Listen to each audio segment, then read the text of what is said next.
Paz do Senhor, obreiros.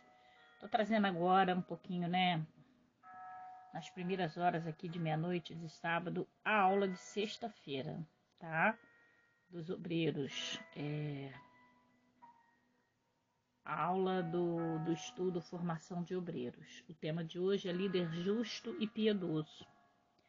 Pai, em nome de Jesus, mais uma vez, estamos aqui para estudar mais essa aula. Peço perdão pelos meus pecados e falhas e que o Senhor seja o nosso professor. Continue falando conosco, Pai, para a glória do Teu nome. Amém. Queridos, queridas, mais essa aula para a glória de Deus.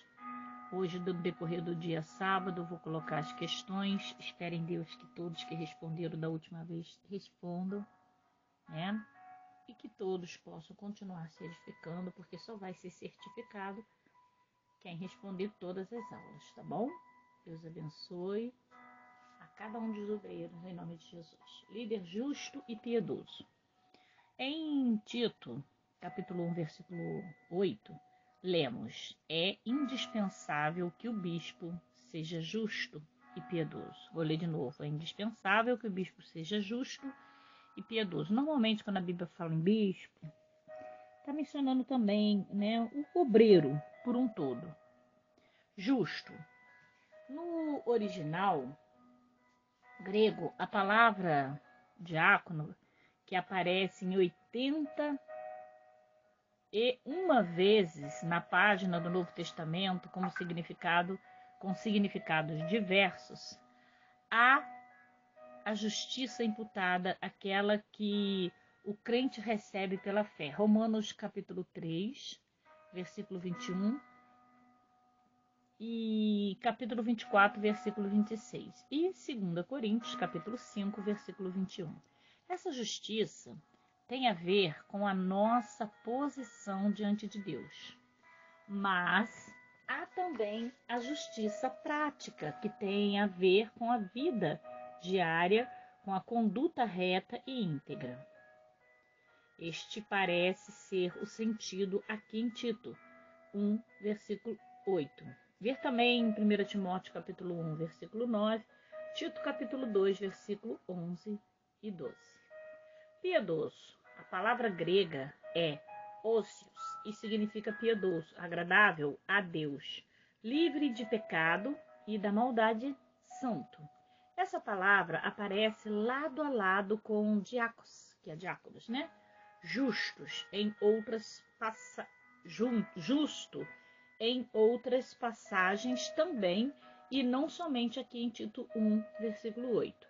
Veja também Lucas, capítulo 2, versículo 25, 1 Timóteo, capítulo 6, versículo 11, Tito, capítulo 2, versículo 12, e 2 Pedro, capítulo 3, versículo 11.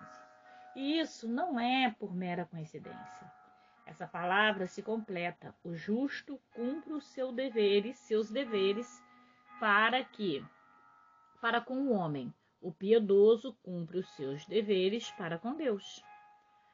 O rei Davi foi um homem muito piedoso. Os salmos que escreveu mostram o quanto ele amava o Senhor. E ele se apercebeu do quanto o Senhor se agradava disso, porque escreveu: o Senhor distingue para si o piedoso. O Senhor me ouve quando eu clamo por ele. Salmo 4, versículo 3.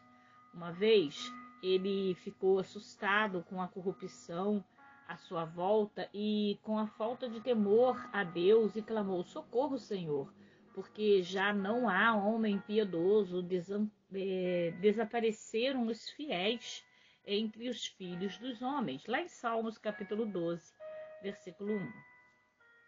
Aprendendo a justiça.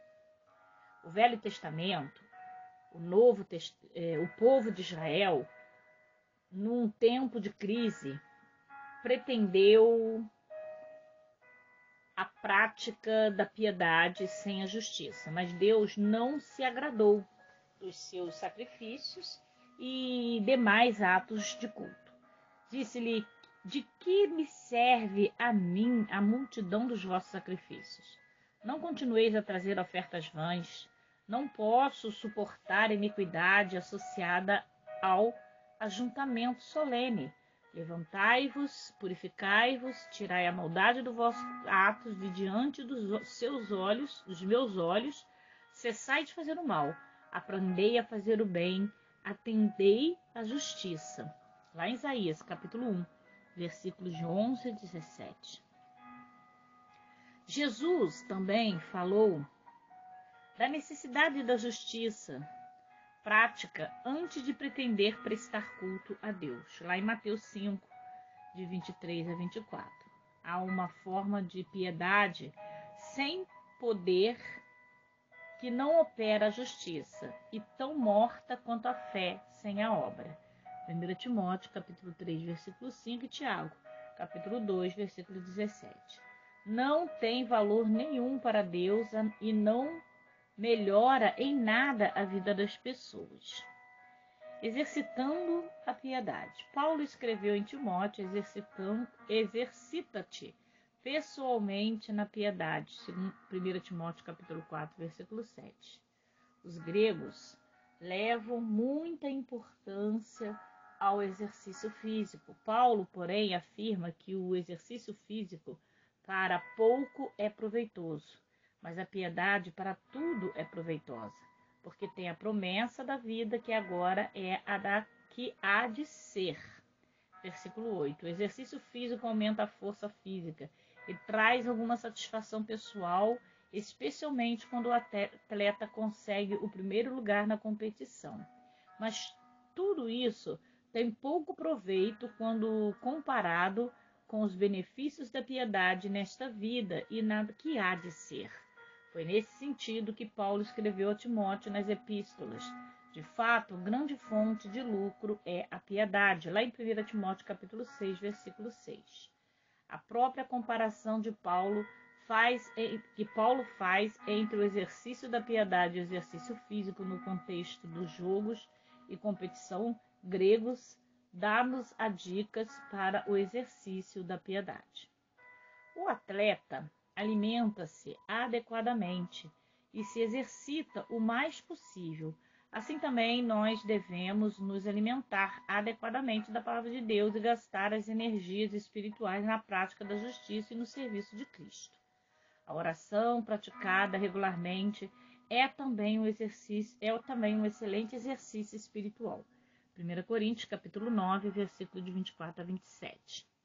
O atleta despende-se de tudo que é supérfluo a fim de movimentar-se livremente. Assim também nós devemos desembaraçar-nos de tudo aquilo que possa impedir o nosso progresso espiritual e o nosso serviço a Cristo. Hebreus capítulo 12, versículo 1. O atleta, quando corre ou lança um disco, um dardo e etc., fixa os olhos num determinado alvo. Ou conforme o esporte, ele estabelece uma meta, esforça-se ao máximo para alcançá-la.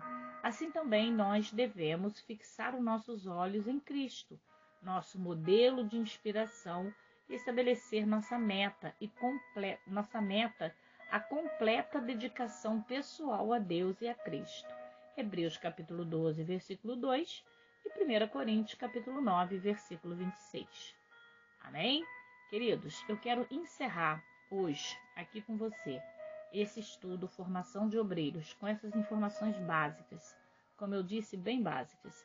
Espero que vocês tenham se edificado espiritualmente, que vocês tenham conseguido tirar algum proveito. Eu vou parar, eu vou deixar os detalhes relacionados à igreja que eu disse que mencionaria, né, que estava no esboço, que eu disse que estaria passando para vocês, né, o conhecimento geral da igreja, para uma oportunidade de fazermos um culto íntimo, porque eu não posso botar isso na internet, cada igreja tem a sua doutrina, a sua disciplina, e eu vou fazer isso numa reunião de obreiros na igreja, né, onde que a gente vai falar sobre a liturgia da igreja local, a visão da igreja local, a história da igreja local, tá? Então, daqui para baixo, a história da igreja local, a liturgia da igreja local e a visão da igreja local, eu vou fazer para quem quiser, né? Quem quiser não, todos terão que estar, porque vai ser reunião de obreiro, então todos terão a oportunidade de receber essas informações pessoalmente. Vamos orar a Deus para que Ele venha nos prover aí algumas reuniões de obreiro e a gente possa ter a oportunidade de falar sobre isso, tá bom? Amanhã, hoje, sábado, no decorrer do dia, colocarei a provinha, viu? Não foi nada difícil, né? Sábado passado vocês fizeram uma provinha, estudar a aula dessa semana. Esse sábado mais uma provinha, mais, né, algumas perguntinhas e pronto. Assim que todos vocês forem me respondendo, eu já vou fazendo o certificado e enviando para vocês, tá bom? Deus abençoe a todos, muito bom estudar com vocês. Não foi nenhum bicho-papão, né? E que Deus possa ter ministrado além das minhas palavras no coração de cada um. A paz do Senhor.